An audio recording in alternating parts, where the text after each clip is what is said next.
Hi there, my name is Chris Kilby.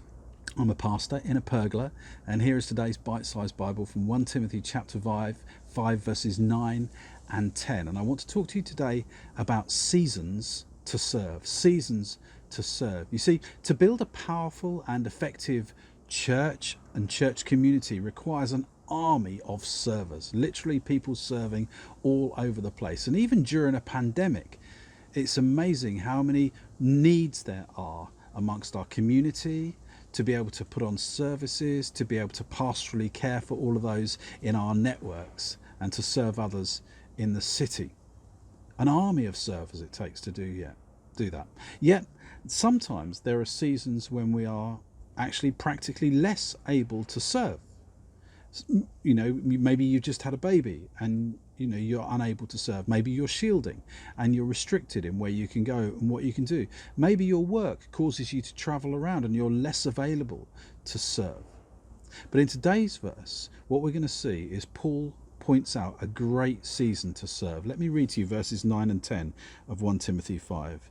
He says this: "No widow may be put on the list of widows unless she's over 60, has been faithful to her husband, and is well known for her good deeds, such as bringing up children, showing hospitality, washing the feet of the saints, and helping those in trouble, and devoting herself to all kinds of good deeds." So you see, Paul is pointing to, perhaps I could call it, a capacity that there is in these older women in the church who have no longer got the responsibilities for bringing up their own children, no longer got the same kind of household to run, but they've actually got a season when they can devote themselves to serving in the local church. I know of many people who are either kind of empty nesters, we could call them, or maybe never got married and therefore more available, maybe never had children, therefore got more time and capacity to be able to serve in the local church. And I've had the privilege of having both men and women in these seasons who have given themselves wholeheartedly to the life of the local church. You see, that's a great season to serve. Some of the young families might not have the capacity. Also, sometimes when you're in the older years, you can sometimes have greater kind of disposable income, because you've no longer got all those big bills that you had when you had a family, and so you're able to give financially to the local church as well. So Paul's pointing out that there's a season of life in which we can perhaps serve, and I want to encourage you.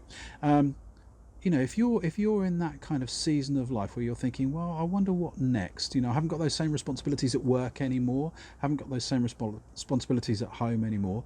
Maybe this is a season when you could be like these exemplary widows in this local church in Ephesus, where you're able to give yourself fully to serving in the local church. My suggestion is pray about it. Ask your leaders if there are things that you can do, and look around for some of the needs and see if you can be the person that meets those needs. So that was today's bite-sized Bible from 1 Timothy chapter 5 verses 9 and 10. My name's Chris Kilby, pastor in a pergola, and I shall see you next time.